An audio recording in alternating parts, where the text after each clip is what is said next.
Hey guys, this is God of Politics, and before we get started, please like this video and subscribe to the channel, follow me on Twitter, and join the Discord. I will have both of those linked down in the description, but today's video is going to be about something very important that happened, and that is Bernie Sanders has finally dropped out of the race.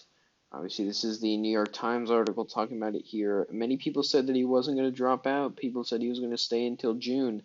I did actually say in my last video, I said he will drop out next week, and he had dropped out sooner than I thought, but I still did think that he was going to drop out a lot sooner than many people said, because there really was no clear path for him, and after Wisconsin's voting, we really don't have many primaries, any large primaries, until April 28th, which is when the Ohio primary is. And so there really is no path to victory for him. Bernie Sanders would basically have to have won 70% of the delegates that were left in the race, and he's down pretty much 40 points, 70 to 30, in almost all the national polls and state polls that are coming out so far. So he did realize that there was no clear path for him, and obviously getting people out to vote during this pandemic is not the best idea. So he has dropped out of the race, and I'm just going to talk about the implications that that has, how much is actually going to matter.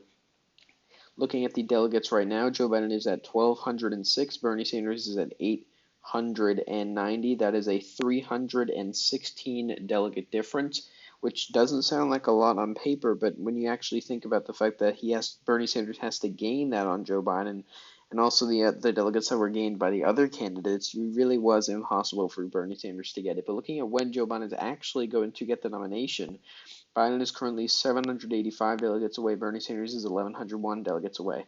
Now, a thing Bernie Sanders did say today, amongst many things, he said that he is going to stay on the ballot in these places, meaning that he is going to continue to rack up delegates, which, in my opinion, seems to be that Bernie Sanders thinks that Joe Biden will have some health issue to where Bernie Sanders has racked up enough delegates that he'll get super delegates at a convention if something were to happen to Joe Biden.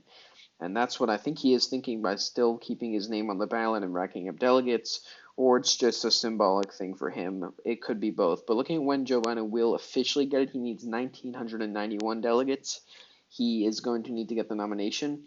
For the rest of assuming he gets 50 out of the 84 in Wisconsin, which is pretty conservative, I have an estimate there for him to get 50, but I'm gonna give him 50 in Wisconsin, and all of the rest of the ones in April. Obviously, in April, we have Ohio, Wyoming, and Alaska. Those total up to 234 that Joe Biden's going to get. Then in May also has, well, actually in April is 215 delegates. In May, there are 234 delegates from Georgia, Kansas, Nebraska, and Oregon. And then this is the big date for him. June 2nd has New Mexico, South Dakota, Montana, Indiana, Pennsylvania, Maryland, Rhode Island, New Jersey, Connecticut, and Rhode Island. That is effectively another Super Tuesday. And that is going to be the day that Joe Biden officially clinches the nomination. He is the presumptive nominee at this point since there's nobody else running, but that's when he's officially going to get it. And you can assume that another thing that he'll get, which will be a big boost to him in terms of his general election campaign, will be President Obama I'm assuming that he's going to come out and endorse him anytime soon due to the fact that there's nobody else running. Obama didn't want to create any tension before. Now he is free to say what he wants, say what he thinks, and I think that's what he'll do. He'll come in and endorse him, although Bernie Sanders did not endorse him, which is something very interesting. And that leads to what I'm going to talk about here, which is in 2016, according to this study, which actually had 50,000 people, like that is a huge study. Obviously, it says here the normal Trump's job approval are between 800 and 1,500. This is a huge one with 50,000 people, and 12% of people who voted for Bernie Sanders in the 2016 Democratic presidential primaries voted for President Trump in the general election. And this is just Bernie Sanders voters going from Bernie to Trump. This is not including the third-party voters. A whole 12% went from Bernie to Trump that didn't vote for Hillary. That is a huge number of people. If we're looking at the exit polls, the first exit poll here is from the state of Michigan. Now, in the state of Michigan, it is a state that if we look at the 2016 primary, if we look at 2016, we can see Bernie won all of the counties except for 10. 1, 2, 3, 4, 5, 6, 7, 8, 9, 10. So 10 counties went to Hillary and all the rest went to Bernie. If we look at 2020, Obviously, we can see here that Joe Biden won every single county. So Joe Biden won more of the vote than Hillary did, and of the exit polls in the state, only 16% said they weren't going to vote for the nominee regardless of who it was. And of that 16% who said they weren't going to vote for the nominee based who it was, only 29% of those were Bernie voters. So 37% of them were Biden voters and 20% were Bloomberg voters. And most of the Bloomberg voters went directly to Biden. That adds up to around 60 percentage points here, meaning that 60% of that 16% who said they weren't necessarily going to vote for the Democratic nominee, so 60% of that 16%, that's about 10%. Yeah, that's about 10% of the voters, which leaves around only 6% of the voters in Michigan who voted in the Michigan primary are not necessarily going to vote for Joe Biden. And Joe Biden won more votes in 2020 than Hillary did in 2016 by a long shot, by a long shot. Same thing in other states like Minnesota. If we look at here, this is North Carolina. North Carolina, it is the same thing, 16%, and you see 31% of those voters went to Biden. A lot of them did go for Bernie, and that's something Joe Biden's going to have to work on. But all the people saying, oh, Bernie supporters aren't going to vote for Trump, that may not necessarily matter just due to the fact that in 2016, Hillary barely lost Michigan. She lost Michigan by 11,000 votes. And after losing the primary, Joe Biden wins the primary by a huge margin and has more voters saying that they're definitely going to vote for him. Whereas you saw in 2016, 12% of voters went from Bernie to Trump, and I don't know the number for the third party, but I assume it's pretty large as well. So you could say that 20% of voters, maybe, possibly 20% of voters went from Bernie to another candidate other than Hillary Clinton. That number is significantly lower now, and that is a thing that is going to help Joe Biden in the long run.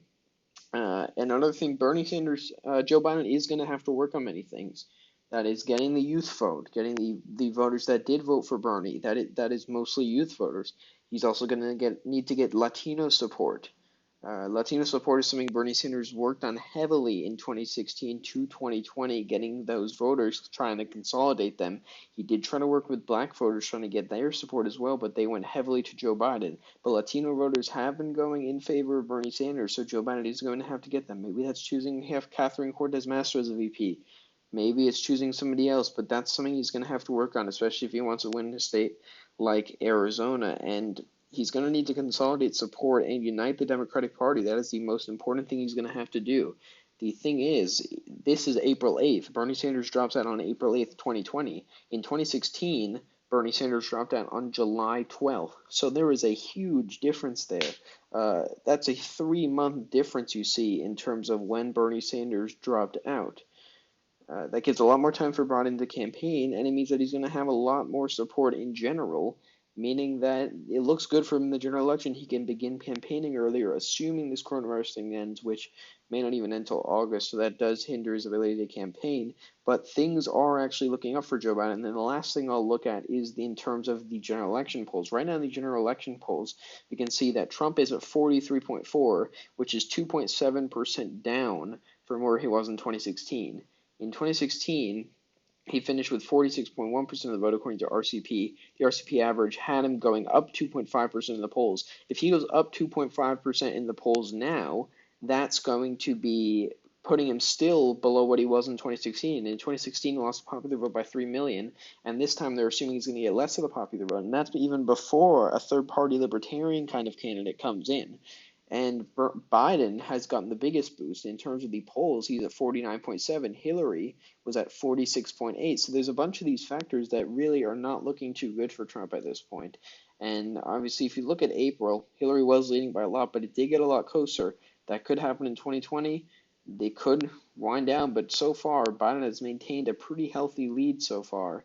And, that's going to be important for him approaching the general election, but we will see how this all turns out. Just wanted to give an update on the Democratic primary, how it's basically come to a close at this point. And looking ahead to the general election, how is Bernie Sanders dropping out this early going to help Joe Biden? Is it going to help him as much as people are saying it is? But yeah, just wanted to go over all of that. But thank you all for watching this video. Please like and subscribe as always. Follow me on Twitter, join the Discord, and I will see you guys later.